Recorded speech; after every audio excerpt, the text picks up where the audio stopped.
अन अनस क़ाल सुइला रसूलुल्लाह सल्लल्लाहु तआला अलैहि वसल्लम अय्यु अहले बैतिका हब्बु इलैका क़ाल अल हसन वल हुसैन व काना यक़ूलु लि फातिमा उदई ली इब्नैया फयज़ुम्मुहुमा व यशुम्मुहुमा।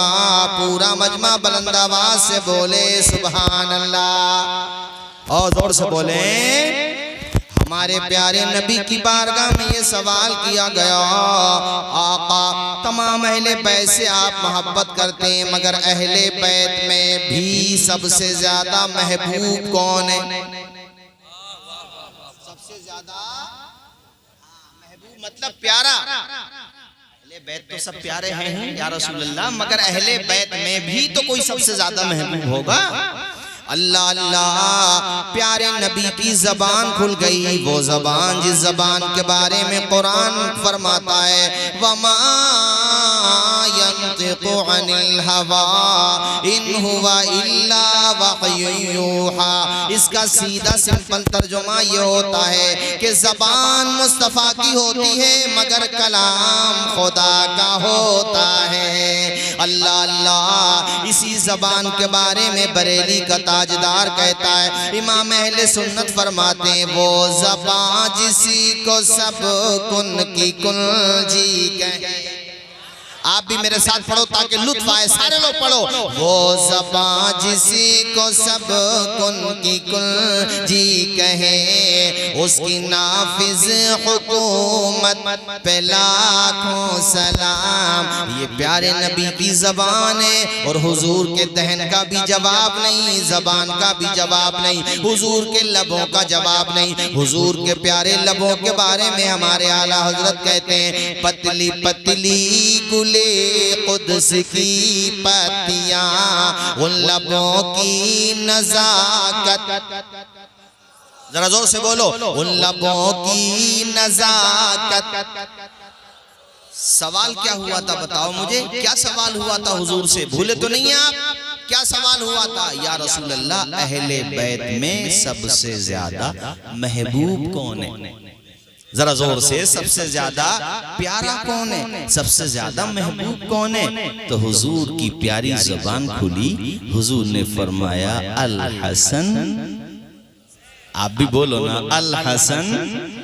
अल हसन वाव का मतलब होता और, यानी हसन और हुसैन। हुजूर ने यहाँ भी जिक्र किया तो दोनों का साथ, पहले हसन का और फिर, तो हम भी जब नारा लगाएं तो पहले हसन का और फिर, तो क्या बोले? या हसन या हसन। हुजूर से पूछा या रसूल अल्लाह, अहले बैत में सबसे ज्यादा महबूब कौन है? फरमाया हसन और हुसैन। और मोहब्बत का आलम तो सुनो, अभी हदीस मुकम्मल नहीं हुई। इसी हदीस में है वकाना यक़ूलु लि फातिमा, ए मेरी माओ बहनों बेटियों सुनो, हुजूर अपनी चहीती बेटी हजरत फातिमा, जो साजिदा भी हैं, जो राकिआ भी हैं, जो सैयदा भी हैं, जो तैयबा भी हैं, जो आबिदा भी हैं, अल्लाह अकबर, और जो जन्नती औरतों की सरदार भी हैं, वो फातिमा ज़हरा।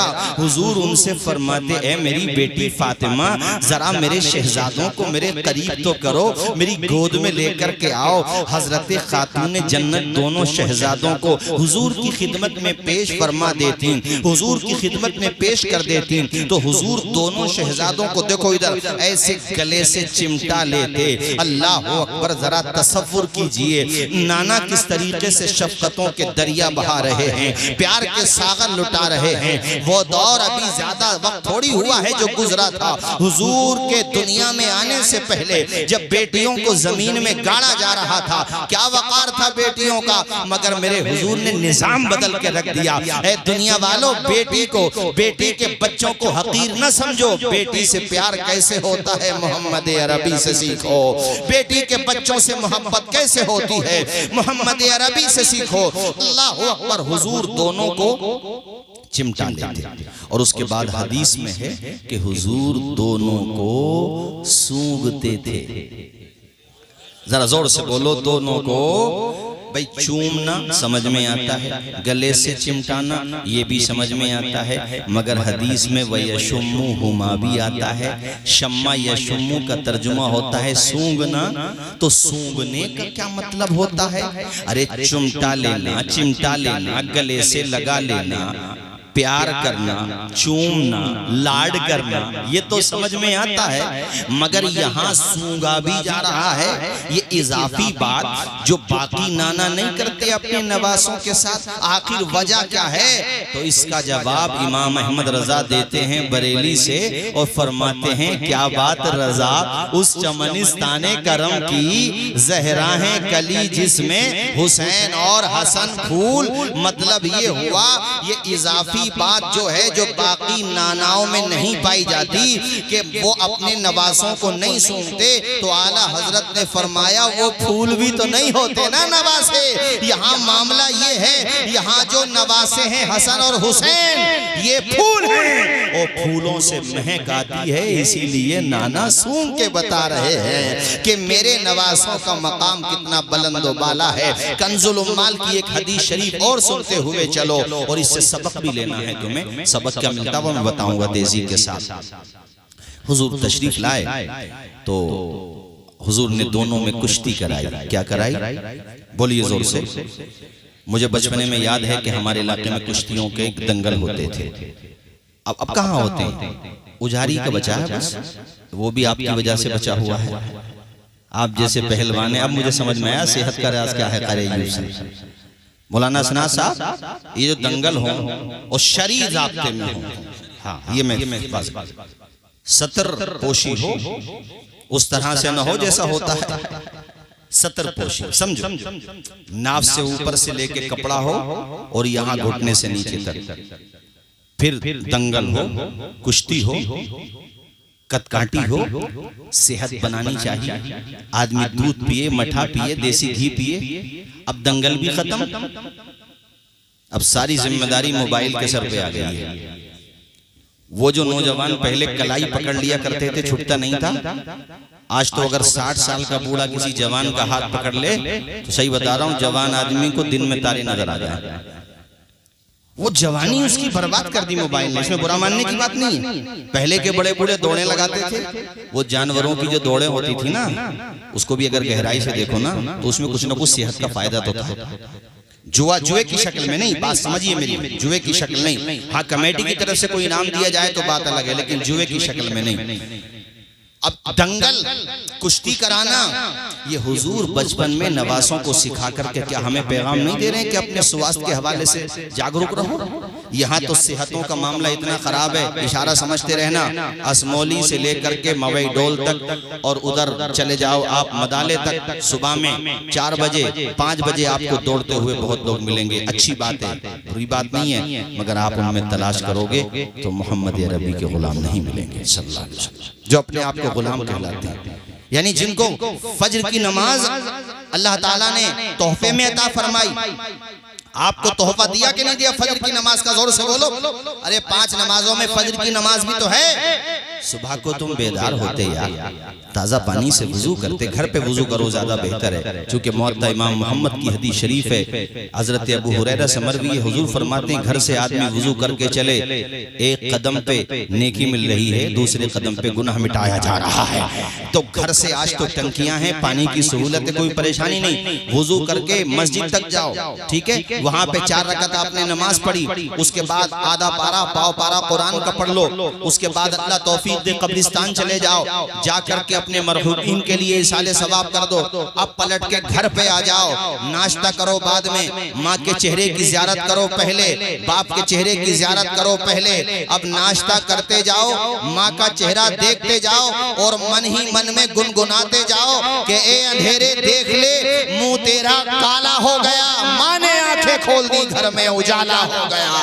ये तरीका था जिंदगी गुजारने का। मगर आज का मुसलमान सुबह को जब उठता है, जब सूरज उसके घर में एंट्री कर चुका होता है और उसका उजाला, उसकी धूप उसको मुतासिर करती है, तब जाकर के उठता है। तुम्हारी सेहत कैसे बनेगी साहब, मुझे समझा दो। बीमारियां कैसे खत्म होंगी? आज डायबिटीज की बीमारी, मोटा होने की बीमारी है, कहीं वेट बढ़ रहा है, कहीं पेट बढ़ रहा है। अबे कैसी परेशानी हो गई 30-25 साल में यार, ये कहां से समस्याएं आ गई। बीमारी लग जाना एक अलग बात होती है, मगर पूरी की पूरी कौम बीमार हो जाए, ये बात समझ में नहीं आती। ये क्या बात हुई कि आज तुम 40 साल के पास पहुंचे हो तो बीमारियों की आमाजगा बन चुके हो। इसके जिम्मेदार कहीं ना कहीं तुम्हारे खान पान भी हैं और दूसरी तरफ तुम्हारे ठाठ भी हैं। तुम्हारी जिंदगी जीने का तरीका गलत हो गया है, इसलिए तुम्हारी सेहतें बिगड़ गई हैं। अरे नाना जान की जिंदगी देखो, नबी हजरत हसन और हुसैन के नाना जान का ये किरदार देखो। इस हदीस को सुनते हुए चलो, हुजूर ने दोनों नवासों को कुश्ती कराई है। इस हदीस में ये आया कि हजरत फातिमा ज़हरा ये मंजर देख रही थी। एक हदीस में ये है कि हजरत आयशा भी देख रही थी। एक मौके पे हजरत आयशा ने कहा और ये भी है कि फातिमा ज़हरा ने कहा। अब मतलब क्या है? मतलब ये है कि ऐसा हो सकता है कि हुजूर जो कुश्ती करा रहे थे तो हजरत फातिमा भी हों और हजरत आयशा भी हों, और ऐसा भी हो सकता है कि एक मौके पे हजरत आयशा हों और एक मौके पे हजरत फातिमा हों। कहा क्या था जहन में ये बात होगी कि जब दोनों की कुश्ती हो रही थी तो क्या कहा था हजरत खातून जन्नत फातिमा ज़हरा ने? सुनो, बात ये थी कि जब दोनों नवाज से कुश्ती करने लगे, ए रावा बुजुर्ग नवाई डोल असमोली के मेरे दीनी भाइयों, बड़ी प्यारी हदीस शरीफ है, सुनो ईमान ताजा होगा। अल्लाह के पैगंबर कुश्ती करा रहे हैं। अल्लाह के पैगंबर कहते हैं, बेटे हसन हुसैन को पकड़ो, हुसैन के बाजू पकड़ो। इसका मतलब ये हुआ कि गट्स, दाव, पेच जो सिखाए जाते हैं कुश्ती में, हुजूर सिखा रहे हैं हसन को। हालांकि सिखाना चाहिए थे हुसैन को, इसलिए कि हुसैन उम्र में छोटे हैं, हसन बड़े हैं, तो सपोर्ट छोटों की जाती है। नबी बड़े की कर रहे हैं तो सवाल तो बिल्कुल ठीक था। हजरत फातिमा ने कहा तो ईनुल कबीरा अला सगीर, ए अब्बा जान आप बड़े की सपोर्ट कर रहे हैं और छोटे की मदद नहीं कर रहे हैं। तो मुस्तफा ने मुस्कुरा के फरमाया, बेटी जो हमें नजर आ रहा है वो तुम्हें नजर नहीं आ रहा है। अल्लाह अकबर। मतलब ये था, ऐ मेरी बेटी फातिमा, दरअसल बात ये है कि हुसैन की मदद के लिए आसमान से जिब्रील अमीन आ गए हैं, इसलिए हसन की मदद के लिए रहमतुल लिल आलमीन। एक तरफ जिब्रील अमीन है, एक तरफ रहमतुल लिल आलमीन है। और कुश्ती कौन कर रहे हैं? नबी के नवासे हसन और, जरा जोर से बोलिए, हसन और। इससे जो सबक मिला उसको अपनाओ, बच्चों को अच्छी ग़िज़ाएं खिलाओ। समझिए आप, बच्चों को स्वास्थ्य के हवाले से जागरूक रखो। रात में जल्दी सुलाओ, सुबह को जल्दी उठाओ। ये काम तभी तो करोगे जब पेरेंट्स भी उठेंगे, और वही उल्टे पड़े हैं, वही उठ रहे हैं 10 बजे। बुरा मानने की बात तो नहीं है। उस घर में नहूसत परस्ती है जिस घर के लोग फजर की नमाज के वक़्त सोते रहते हैं। पूछ लीजिए हजरत अल्लामा सनाद रज़ा साहब क़िबला तशरीफ़ फरमाए और हमारे हजरत तशरीफ़ फरमाए, पूछ लीजिए। ये उलमाए किराम का जम्मे गफीर है, पूछ लीजिए उलमा से। जिस घर के लोग नमाज नहीं पढ़ते उस घर में बरकत नहीं होती। अब कितने तावीज़ गंडे कराते रहो तो नहीं होगी तुम्हारे घर में बरकत, जब तक कि अपने घर को नमाज के सजदों से आबाद नहीं करोगे। बेशक अच्छा घर वो है जिसके मर्द मस्जिदों को जाकर के आबाद करें और घर में औरतें नमाज अदा करें। आज भी हैं ऐसे घर, आज भी हैं ऐसे घर जी। उनके घर की औरतें कनीज़ाने फातिमा ज़हरा हैं, उठती हैं, फजर की नमाज पढ़ती हैं, उसके बाद कुरान पढ़ती हैं। यार जिस घर में कुरान हो उस घर में परेशानी आ जाए हैं? मैं दावे के साथ कहता हूँ, न जादू, न टोना, न ओना, न पोना। जी हक बहुत उम्दा बोलो, जरा जोर से बोलो, कुरान पढ़ो, अपनी पेशानी में सजदों की तड़प पैदा करो। और हुजूर ने क्या फरमाया? ये तो मैंने कुश्ती के बारे में बताया, ये चैनल भी लगे हुए हैं यार। ये बात हमारी अगर पहुंचे तो पहुंचाओ दूर दूर तक। ये दंगल होते थे ना, इसको शुरू कराया जाए। मगर एक परेशानी ये है, एक जगह मैंने कहा तो कह रहे हजरत मशवरा तो बहुत अच्छा, मगर ये भी देख लियो कि मशवरा दे कहाँ रहे हो। मैंने कहा क्या मतलब? कि हजरत जहाँ मशवरा दे रहे हो यहाँ छोटी सी बात बहुत होती है, लड़ाई झगड़ा करने को। लड़ाई झगड़ा ना करो, बच्चों की सेहत, नौजवानों की सेहत। अच्छा, जब वो अपनी सेहत बनाएंगे तो कम से कम मोबाइल से कुछ देर के लिए दूर हो जाएंगे। और गांवों के जो जिम्मेदारान होते हैं वो इलेक्शन जीतें या हारें, बहुत अहम बात कह रहा हूँ, बच्चों के खेलने के लिए ग्राउंड भी होने चाहिए, ताकि कम से कम मोबाइल से कुछ वक्त तो हटा करके वो अपनी सेहत बना लें, भाग दौड़ कर लें, घूम फिर लें। अरे कम से कम सेहत बनाना तो अच्छा है मोबाइल चलाने से। अरे बोलते क्यों नहीं जोर से? बच्चों की दौड़ भी लगवाया करो, बच्चों की दौड़ होना चाहिए। हाँ, ये मैं कह रहा हूँ इसलिए कि इस्लाम में स्वास्थ्य का, सेहत का बहुत ऊंचा मकाम है। अल्लाह के पैगंबर ने अपने नवासों को कुश्ती कराई। उसके अलावा एक हदीस में हुजूर फरमाते तीरंदाजी भी सीखो। हुजूर ने फरमाया तीर चलाना सीखो, निशाना सीखो, मतलब ये है। और एक हदीस में, इसी हदीस में हुजूर ने फरमाया तैरना भी सीखो। अब बहुत गहरी बात है ये। बहुत सारे लोग सोचते हैं अब बाढ़ कहाँ आती है, तैर कर क्या होगा? नहीं, तैरने की कहीं भी जरूरत पड़ सकती है। क्या पता कब कहाँ बाढ़ आ जाए। तुम सफर में थे, कहीं कमाने गए, वहीं पे डूबने लगे, तैरना आएगा, अपनी भी जान बचा लोगे, दूसरों की भी जान बचा लोगे। मेरे हुजूर ने 1400 साल पहले जो निशानात, जो खुतूत जिंदगी गुजारने के जो रहनुमा उसूल दिए हैं, आज दुनिया अपना रही है। मगर बदनसीबी ये है कि हम सिर्फ नारे लगा रहे हैं, हुजूर की सीरत नहीं अपना रहे हैं कि मोहम्मद से वफा तूने तो हम तेरे हैं, ये जहां चीज है क्या लोहो कलम तेरे हैं। हमें हुजूर की सीरत अपनाना होगी, हमें हुजूर का तर्ज हयात अपनाना होगा, हमें हुजूर की जिंदगी से सबक हासिल करना होगा। आज हमारी जिंदगियों में झांक कर देखो, कहीं से लगता है कि हम हुजूर के गुलाम हैं। शादी ब्याह में आ जाओ अपने यहाँ, बताओ कैसे हालात हैं हाफिज वकील साहब।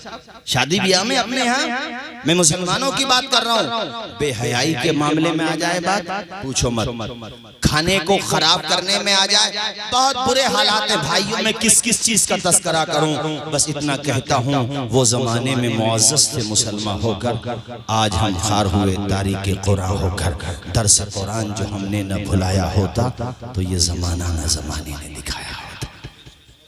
सही माना में हुसैनी बन जाओ, बस मेरी तकरीर का यही पैगाम है। ओरिजिनल हुसैनी कैसे होते हैं? हुसैनी अभी परसों मखदूम पाक का उर्स था, आप उन्हीं की आल से हैं, उन्हीं की औलाद से हैं। दो अल्लाह के वली तारीख़ इस्लाम में ऐसे मिलते हैं जिन्होंने बादशाहत को ठोकर मारी। जोर से बोलें कितने वली? एक हजरत इब्राहिम बिन अदहम जिन्होंने बल्ख की हुकूमत को ठोकर मार दी थी। कैसे लोग हैं, लोग हुकूमत के लिए एक दूसरे का कत्ल कर देते हैं। यहाँ अल्लाह के वली ने हुकूमत को ठोकर मार दी, निकल गए जंगलों में खुदा की इबादत करने के लिए। एक दफा एक नहर के पास बैठे थे या दरिया के पास बैठे थे, पानी के पास बैठे थे, ये समझ लो यार नहर थी या दरिया जो भी था, बहरहाल पानी का चश्मा था। वहां बैठे थे और गुदड़ी सी रहे थे सुई से। कोई दोस्त पुराना गुजरा, कहा इब्राहिम तुम यहाँ हो, सब कुछ छोड़ दिया तुमने, बादशाह छोड़, क्या शांति, क्या ठाट बाट थी। आपने फरमाया मैंने बादशाहत नहीं छोड़ी है, बस बात यह है कि नजरें बदल गई तो नजारे बदल गए, कश्तियां बदल गई तो किनारे बदल गए। और वो जो सुई थी आपके हाथ में, आपने वो सुई डाल दी पानी में और कहा मछलियों मुझे सुई चाहिए। तो वो मछलियां अपने मुंह में चांदी की, सोने की सुई लेकर के बाहर आ गईं और बाहर वहां पे रख दी जहां पे आप तशरीफ फरमाते करीब में बैठे थे। वो हैरत ज़दा है, यार पहले तो इसकी हुकूमत जमीन वालों पे थी, अब इसकी हुकूमत पानी के अंदर भी चल रही है। आपने फरमाया मछलियों मुझे सोने चांदी की सुइयां नहीं चाहिए, मुझे वही सुई चाहिए जो मेरी सुई है। अल्लाह अकबर। तो एक छोटी सी मछली वो सुई लेकर के बाहर आई। आपने फरमाया बताओ वो हुकूमत अच्छी थी या ये हुकूमत अच्छी है? अल्लाह अकबर। मैं ये अर्ज कर रहा था हजरत मखदूम पाक ने 25 साल की उम्र में, यानी 15 साल की उम्र में आप तख्ते सिमना पे बैठे थे, आपके वालिद हजरत सैयद इब्राहिम ने आपको बिठाया था और 10 साल तक आपने निजाम हुकूमत को संभाला, अदलो इंसाफ से पूरी सल्तनत को भर के रख दिया। आपने ऐसे बेहतरीन फैसले फरमाए जो तारीख का ज़र्रीन बाब है हजरात, मगर 25 साल के बाद अपने भाई के सर पे आपने ताज रखा और ठोकर मार दी हुकूमत पे और दुनिया को बता दिया कि आपके सर पे जो ये ताजे हशम रखा है, हम फकीरों ने इसे ज़ेरे कदम रखा है। वाह, नारे तकबीर, नारे रिसालत, उलमाए अहले सुन्नत, हजरत अल्लामा तौसीफ रज़ा साहिब क़िबला मिसबाही। वाह वाह, बहुत उम्दा बात वही है जो ताजुश शरिया ने कही थी। समझो इस बात को, बड़ी गहरी बात कही थी हुजूर ताजुश शरिया ने। ना समझ मरते हैं जिंदगी के लिए, हजरत ना समझ मरते हैं जिंदगी के लिए, जीना मरना है सब कुछ नबी के लिए। मैं समझता हूँ यहाँ पे बहुत लोग बैठे होंगे जिन्होंने ताजुश शरिया का जनाजा देखा था। जरा हाथ उठा के बता दें मुझे कितने लोग थे जो गए थे बरेली शरीफ। हम तो गए थे अल्हम्दुलिल्लाह, इसलिए हम भी उठा रहे हैं। हमारे मौलाना सना साहब, हमारे उलमा गए थे, नहीं बोलो, गए थे माशाअल्लाह हमारे भाई। ऐसा जनाजा देखा जिंदगी में? अरे देखा तो बताओ, हमने तो नहीं देखा है। कैसा सरों का इज़्तिहाम था, किसने इतनी पब्लिसिटी दी? वो तो कोई यूट्यूब चैनल भी नहीं चलाते थे, उनकी तो कोई फेसबुक पे आईडी भी नहीं थी। ये शोहरत कहाँ से मिली, ये रुतबा कहाँ से मिला, ये मकाम कहाँ से मिला? तो जवाब दिया जाता है, दामने मुस्तफ़ा से जो लिपटा यगाना हो गया, जिसके हुजूर हो गए उसका जमाना हो गया। जरा ऊंचा बोलो, जोर से बोलो मेरे साथियों। आज पूरी दुनिया में माह मुहर्रम शरीफ आते ही पूरी दुनिया की बात मैं कर रहा हूँ। आखिर कोरोना का जमाना भी आया था नहीं, तब भी इमाम हुसैन की नजर नियाज तो कम नहीं हुई थी, या हुई थी? तो कोई ये सोचने लगे कि साहब उनकी नजर नियाज बाज रसूमात पे टिकी हुई है, तो कोरोना के जमाने में कहाँ से नजर नियाज हो गई? यार उनकी मोहब्बत किसी के बताने से नहीं, कुदरती तौर पे जरा जरा से बच्चे, जरा जरा से बच्चे। इमाम हुसैन का महीना मुहर्रम शुरू हो तो या हुसैन या हसन या हुसैन या हसन या हुसैन या हसन या हुसैन। अरे कहाँ से दीवानगी आ जाती है, कहाँ से मोहब्बत आ जाती है कि हमारे नाजिम साहब कारी जुल्फ़िकार भी कहते हैं, न गोरे हुसैन के हैं न काले, हर रंग में है चाहने वाले हुसैन के। अल्लाह अकबर कबीरा, सुभान अल्लाह। गली गली हुसैन है, नगर नगर हुसैन है। आप भी पढ़िए मेरे साथ, गली गली हुसैन है, नगर नगर हुसैन है, नगर नगर हुसैन है। गली गली हुसैन है, नगर नगर हुसैन है, नगर नगर हुसैन है। जिधर जिधर भी देखिए उधर उधर हुसैन है। बोलो, जिधर जिधर भी देखिए उधर उधर हुसैन है। जोर से बोलो, हुसैन है उधर उधर। ये कह रही है दोस्तों ज़मीन करबला सुनो, ज़मीन करबला सुनो। ये कह रही है दोस्तों ज़मीन करबला सुनो, ज़मीन करबला सुनो। यजीद ज़ेर ज़ेर है, ज़बर ज़बर हुसैन है। उठाकर बोले नारे तकबीर, नारे रिसालत, नारे हैदरी। या हसन या हसन या हसन या हुसैन। बोलो यार या हसन। माशाअल्लाह, बहुत दमदारी के साथ सुन रहे हैं। माशाअल्लाह, अल्लामा तौसीफ रज़ा साहब क़िबला बहुत अच्छा देखो माशाअल्लाह। वाह वाह वाह, सुभान अल्लाह। बहुत तो नींद नहीं आ रही। अल्लाह हुसैनी बनाए परवरदिगार आलम, इमाम हुसैन का गुलाम बनाए। अभी राशिद भाई ने पढ़ा था ना मौला असगर के बारे में। बच्चों को देखा करो ना तो दुआएं क्या करो, या अल्लाह हमारे बच्चों को उस हौसले की खैरात दे दे जो हौसला तूने मौला असगर को अता फरमाया। बेशक ये बड़ी कीमती दुआ की है, मैंने दिल से आमीन बोल दो। मेरा भी एक बेटा है छोटा, मैंने अबू तुराब नाम रखा है उसका। हजरत मौला अली शेर खुदा को हुजूर ने ये लक़ब अता फरमाया था। अच्छा, नाम भी मौलाना सनाज साहब, हजरत भाईजान, नाम कोई भी हो, बाप वही नाम रखता है जिस नाम से उसे बड़ा प्यार होता है। बेशक और प्यार नाम से नहीं, शख्सियत से होता है। अब आप जो हुसैन और हसन आज नाम रखते हैं इसलिए कि नबी के नवासों का नाम है ना। अरे बोलो ना, नाम तो अच्छा ही है, मगर चूंकि जिसका ये नाम रखा वो बहुत अच्छा, इसलिए हमने हसन और हुसैन नाम रखे। अब मैदान करबला में एक बात बड़ी बारीकी की मैं बता रहा हूँ आपको, पता नहीं आपने सुनी कि नहीं सुनी, और नहीं सुनी हो तो दिमाग में बिठा लो, सुनी हो तो और अच्छी तरीके से बिठा लो। मैदान करबला में इमाम हुसैन के कई भाई शहीद हुए, सौतेले सगे नहीं, मगर उन्होंने प्यार ऐसा दिखाया कि आज के जमाने में तो कुछ सगे भाई भी नहीं दिखाते। उनके नाम पता है आपको? हजरत अब्बास अलंबरदार का तो पता है सबको, अरे बोलिए ना, पता है ना? अब्बास अलंबरदार के 3 सगे भाई शहीद हुए मैदान करबला में। उनकी अम्मी का नाम भी फातिमा बिनते हिजाम है, मगर लक़ब है उम्मुल बनीन। बनीन अरबी में कहते हैं बेटों को, अल्लाह ने 4 बेटे दिए थे, इसलिए उनका लक़ब ही हो गया उम्मुल बनीन। और इन्होंने अपने बच्चों की तरबियत कैसे की पता है? जब भी समझाया बच्चों को यही समझाया कि हसन और हुसैन सिर्फ तुम्हारे भाई नहीं हैं, बल्कि तुम्हारे आका हैं, तुम उनके गुलाम।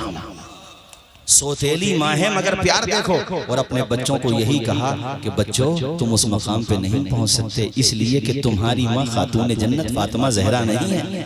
फातिमा जहरा मेरी मखदूमा है, वो जन्नती। और वो चारों के 4 बेटों को, तवज्जो फरमाइए, चारों के 4 बेटों को करबला में मौला हुसैन के साथ भेजा। नाम पता है आपको? एक का नाम तो अब्बास अलंबरदार है, एक का नाम है जाफर इब्ने अली। किसके बेटे हैं ये? मौला अली के। अरे हजरत फातिमा ज़हरा के इंतकाल के बाद हजरत मौला अली शेर खुदा ने मुख्तलिफ शादियां की ना। एक जैसे लैला बिनते मसूद से की, उनके बेटे भी मैदान करबला में शहीद हुए। लैला बिनते मसूद के अली के बेटे हैं, मगर माँ लैला बिनते मसूद, उनका नाम पता है आपको? सुनो, असमोली रामा बुजुर्ग मवई डोल, मेरे भाइयों सुनो, क्योंकि आजकल बहुत सारे लोग ऐसे भी हैं। अब कैसे हैं तुम समझ लो, मुझे नाम लेने की जरूरत ही नहीं है, क्योंकि तुम माशाअल्लाह अल्लाह का शुक्र है गौसो ख्वाजो अशरफो रजा वाले हो, इसलिए इशारों की जबान समझते हो। लैला बिनते मसूद के बेटे का नाम था अबू बकर इब्ने अली। बेशक। अरे नहीं बोलोगे जोर से? मुझे आपके बच्चे से याद आ गया कि बच्चों का नाम अच्छा रखा जाता है जिससे प्यार होता है। एक बेटे मैदान करबला में शहीद हुए हजरत मौला अली शेर खुदा के, नाम है अबू बकर इब्ने अली। जरा जोर से नहीं बोलोगे? अबू बकर, ऊंचा बोलो, अबू बकर। एक बेटे शहीद हुए मैदान करबला में, उनका नाम है अब्दुल्ला इब्ने अली, एक का नाम है जाफर इब्ने अली, एक का नाम है उस्मान इब्ने अली, एक का नाम है उमर इब्ने अली, एक का नाम है उबैदुल्ला इब्ने अली। ये मैदान करबला में हजरत अली के बेटे शहीद हुए, इमाम हुसैन के भाई शहीद हुए। अब इनमें आपने 3 नाम सुने और बार बार सुने। एक का नाम अबू बकर, एक का नाम उमर, एक का नाम उस्मान। इन तीनों के नामों से मौला अली को मोहब्बत थी, तभी तो अपने बेटों का नाम रखा ना मेरे भाइयों। नहीं बोलोगे जोर से? तभी तो रखा ना। अबू बकर, उमर, उस्मान नाम रख करके इमाम हुसैन के वालिद माजिद मौला अली शेर खुदा ने ये पैगाम दे दिया, जो मेरे 3 यारों से प्यार करता है वही मेरा है, इसलिए कि मुझे उन तीनों से प्यार है। और अल्हम्दुलिल्लाह मुझे हम सबको इन 4 से प्यार है, इसलिए हम सुन्नियों का बेड़ा पार है। जोर से बोलो, हम सुन्नियों का बेड़ा पार है। अल्लाह का शुक्र है। और याद रखो एक बात, कान खोल करके सुनो, मैं असमौली की बात नहीं करता। दाएं बाएं कहीं भी कोई ऐसा मिले जो नमाज के बारे में हल्का जुमला बोलता हो, सीधी सच्ची बात। मसलन बाज लोग ऐसे भी मिलेंगे कि नमाज तो दिल से पढ़ ली जाती है, अबे तो खाना भी दिल से ही खा ले।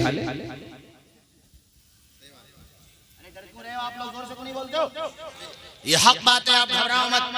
हक हक होता है, चाहे एक तरफ 72 ही रह जाए, एक तरफ 22,000 कोई बात नहीं है, मगर हक हक होता है। 22,000 वाले खत्म हो गए मियाँ। आज कोई नामो निशान लेने वाला, आज उनका नामो निशान मिट गया। जिस करबला पे हुकूमत थी यजीद की, जा करके देख लो कब्जा किसका है, यजीद का है या हुसैन इब्ने अली का है? बोलो जोर से, किसका कब्जा है? हुसैन का है कि नहीं? जी।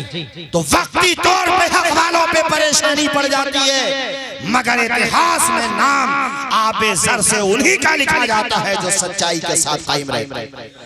बहुत उम्दा हज़रत। इसलिए ताल्लुकात और दोस्ती और रिश्तेदारियां मत निभाओ। जो नमाज के बारे में हल्का जुमला बोले, सहाबी रसूल के बारे में हल्का जुमला बोले, इसी तरीके से अगर हसन और हुसैन, हजरत मौला अली शेर खुदा या उनके दोस्तों अबू बकर सिद्दीक, हजरत उमर, हजरत उस्मान के बारे में हल्का जुमला कोई बोलता हो जिससे तौहीन समझ में आती हो, छोड़ दो उसे और कहो कि दुनिया वाले दुश्मनी रखते हैं पार्टी बंदी के लिए, हम अगर दुश्मनी भी रखते हैं तो हुजूर की मोहब्बत के लिए। वाह वाह, बहुत उम्दा। नारे तकबीर, नारे रिसालत, नारे हैदरी, उलमाए अहले सुन्नत, हजरत अल्लामा और ताजुश शरिया के शेर का यही मतलब है। क्या फरमाया हुजूर ताजुश शरिया ने कि ना समझ मरते हैं जिंदगी के लिए, जीना मरना है सब कुछ। आवाज आए, जीना मरना है सब कुछ है? ये मैं इसलिए कह रहा हूँ कि इस तरह की बातें भी लोग करते हैं, है ना, कि नमाज पढ़ने से क्या होता है। ये जुमला भी अगर बोल दिया ना कि नमाज पढ़ने से क्या होता है, पूछिए हजरत मौलाना असनाद रज़ा साहब क़िबला तशरीफ फरमा है, उसके ऊपर तौबा जरूरी है। जो ये कहे कि नमाज जरूरी नहीं, नमाज दिल से हो जाती है, ऐसे लोगों के लिए बेहतर ये है कि वो तौबा करें। कसे बाशत कुजा बाशत, कोई भी हो, तौबा फर्ज है। समझ में बात आई कि नहीं आई? नमाज, यहीं पे खत्म करूं गुफ्तगू। नमाज, अल्लाह अकबर नाना के नवासे ने मुसल्ला नहीं छोड़ा, सर तन से जुदा हो गया सजदा नहीं छोड़ा, दरबार में बोली भी तो लहजे में अली के, ज़ैनब ने किसी हाल में पर्दा नहीं छोड़ा।